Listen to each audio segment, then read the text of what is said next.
Hello, welcome back to another video tutorial here at Geekatplay Studios. My name is Gary Miller.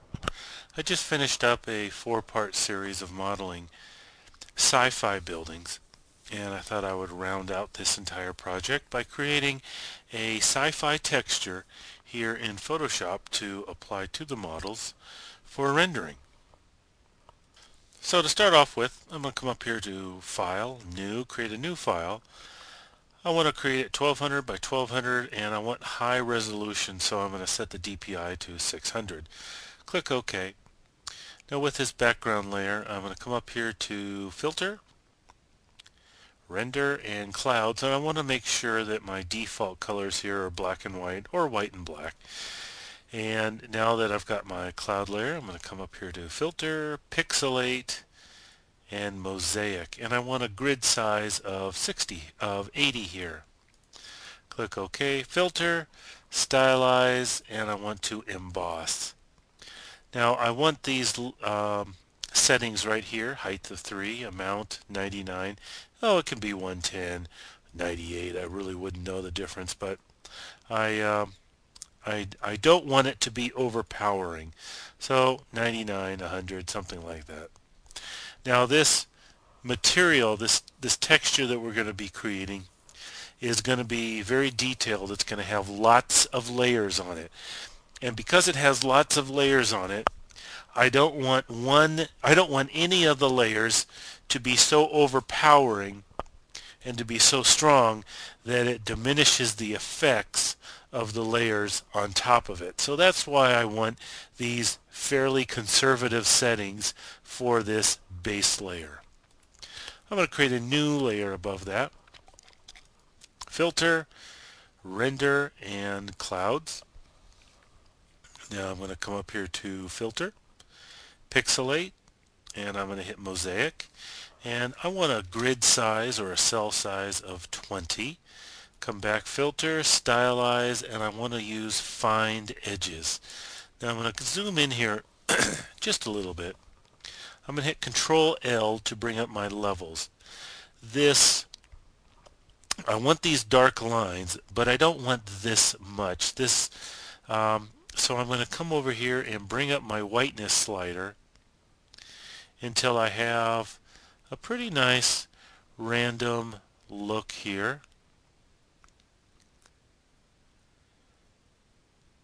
And I like that. I want lots of open area, but I want a lot of lines that show a lot of detail here.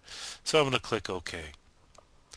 Now what I want to do, and let me close this. We won't be using any of that.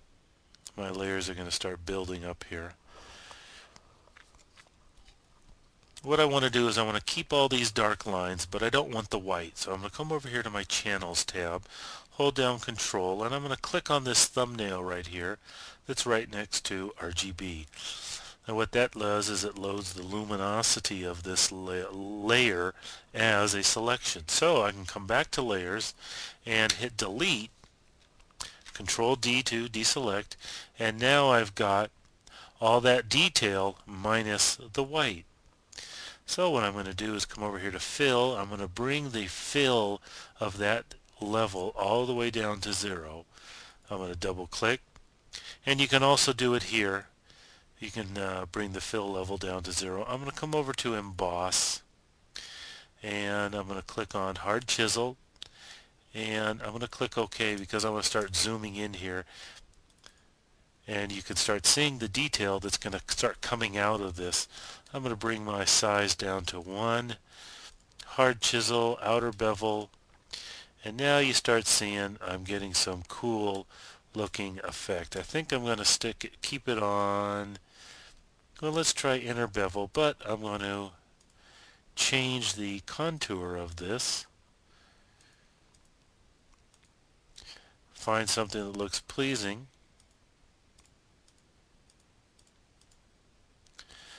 And I think I'll go with this one. Now this one here is a custom profile that I created, and I saved it.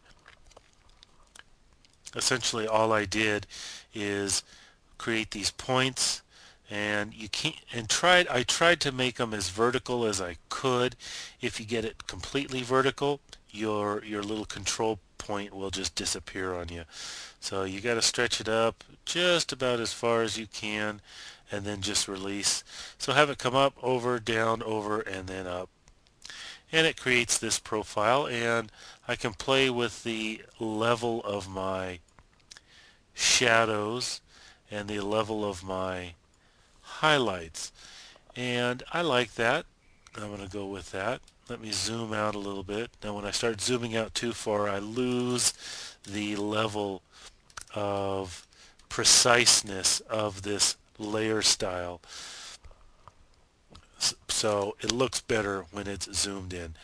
Now at any time, if I want more detail, I can just copy a layer and come over here to edit, transform, flip it horizontal, edit, transform, and flip it vertical.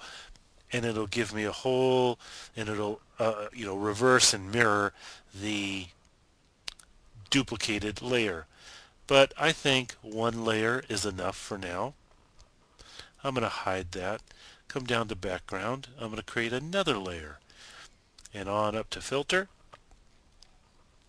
render, clouds, filter, come down to stylize, and I want to use the, Pixelate. I want to use the Mosaic Filter. Here I'm going to type in a number of 5.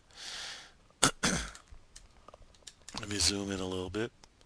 Now I'm going to come up to filter, stylize, find edges, control L to bring up my levels.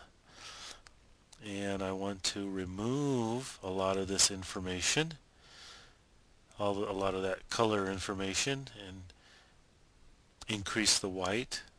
And I think that should be pretty good. Click OK, click on channels, control click on the thumbnail next to RGB, come back to layers, delete, control D to deselect. Now I'm going to start off using the same layer effects on this previous layer, and I'm just going to copy them onto this layer. So I'm going to hold down control and then drag that effects icon right down over onto this level. And you see I've already got some detail. What I want to do also is bring the fill of that level down. Now let's play around with some of the variables here. Let's try bringing this back to its original setting. That's a little much.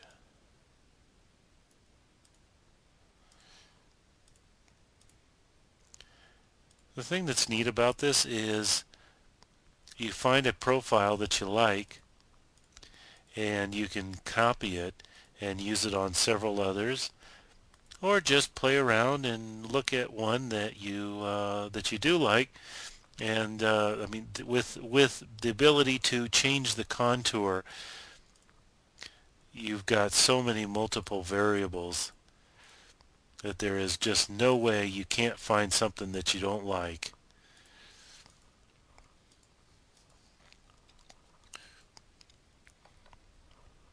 I think I like this one, but I do want to bring the highlight down and maybe bring some of this up a little bit. Let's change that to smooth.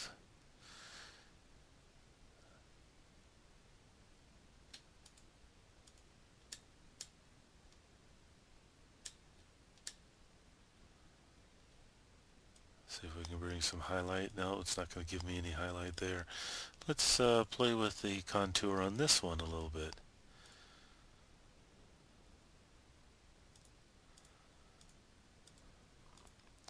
It's simply a matter of playing around until you find something that you like.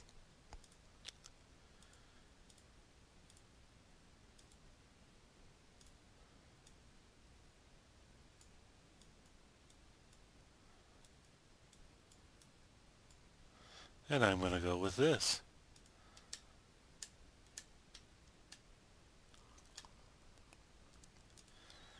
Let me zoom out. Can't zoom out too far. Okay, I like that. Let's see what happens if I duplicate that layer. And I'm just going to move it around.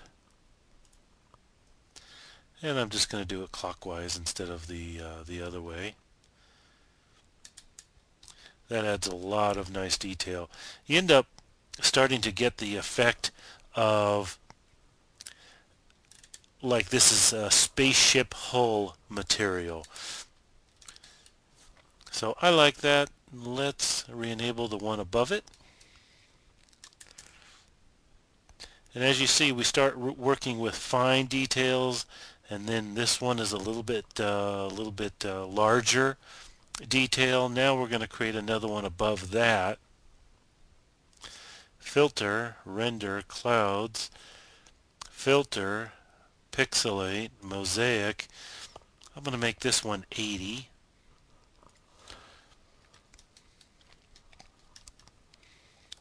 And I'm going to hide that one for right now. I'm going to create another one above it. Actually, I'll just duplicate it. And I'll hide the other ones. Because of all these layer styles are interactive and pretty much, I guess like real time, the performance of this starts slowing down considerably. So with that one, I'm going to create another duplicate on that above it. Now what I want to do is stretch this really tall and commit to that. Let me cut off the excess. I'm going to take this and I'm going to transform, and I'm just going to turn it clockwise or counterclockwise. It doesn't matter. Come over here to overlay. Whoops. And let me zoom in. Now I've got a lot of long stretched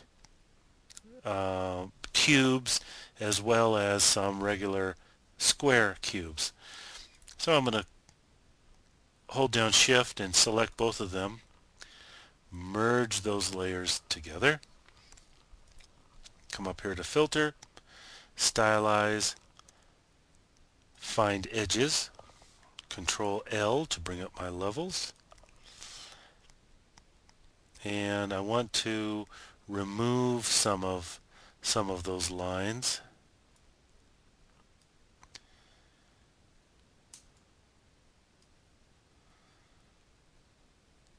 That'll work.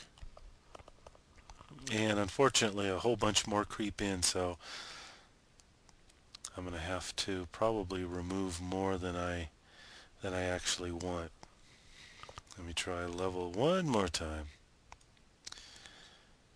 See if I can get this to commit. Okay, that's good. Now I'm going to come over here to Channels, Control, click on the RGB, come back to Layers, remove that, Control D to deselect, hold down Alt and copy the effects of that layer onto this new one. Now with this one I want contour. I want this custom profile that I created. Come back to Bevel and Emboss, chisel hard. I want Pillow Emboss because that creates a double outline. And I want to bring the fill of that all the way down. Now I'm kind of torn between either Pillow Emboss or Emboss. They perform almost identically.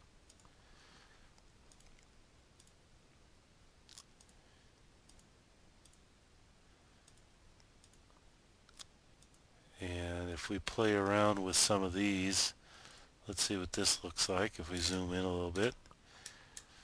It has a whole totally different effect when you zoom in, so maybe I need to stay zoomed in.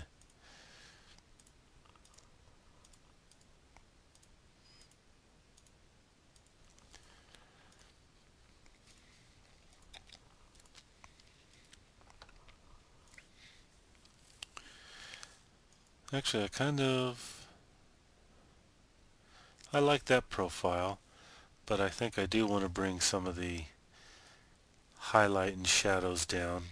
because once again I don't want any single layer to be so overpowering. And once I'm done with this and I've created all my layers, I'm going to also want to go back and do some fine tuning, because I will then be able to determine which ones are starting to overpower the others. So what am I going to do with this one here? I'm going to bring this one all the way down to the bottom. And all I want to do is use this layer to add a little bit of color, a little bit of shading to my base layer down here. So that's with it off, that's with it on. In my opinion, it adds a little bit more of a sci-fi look. I'm going to click on this first effects layer, hold down shift, click on the next one, and I'm just going to drag these down over this folder icon. It creates a group. Now I can just quickly toggle this on and off. So on this black and white layer, I'm going to come up here to Adobe Bridge, and what I want to do is I want to find a metal texture that I can use the color information from, and I think this one will work. I just want to overlay it onto this document, and you'll see what I'm going to do here, just to add a little color to this texture.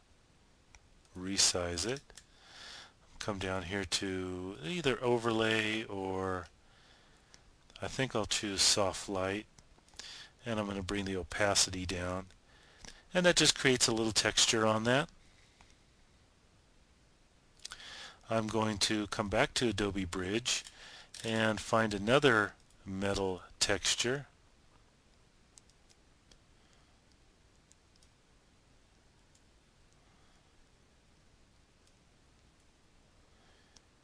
and I think I like that one, so I'm going to drag this one over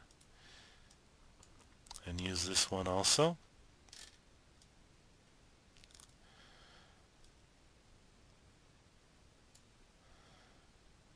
Click OK to that. Now I'm going to duplicate this one. I'm going to hide the top one. This bottom one here, I'm going to come up here to Image, Adjustments, and I want to desaturate and remove all the color information from that. Now I'm going to come up here to Filter, Stylize, and Emboss, and that gives me a nice grainy texture to this. And I like that. Now I'm going to come over here and set it to either Overlay or Soft Light. And I think Overlay is a little too harsh, so I'll hit Soft Light and maybe dial down the opacity of it so it's not, once again, so overpowering. Now I'll come back to this top one, and I will use this just like I did the other color one, and just bring in a little bit more color into this texture here.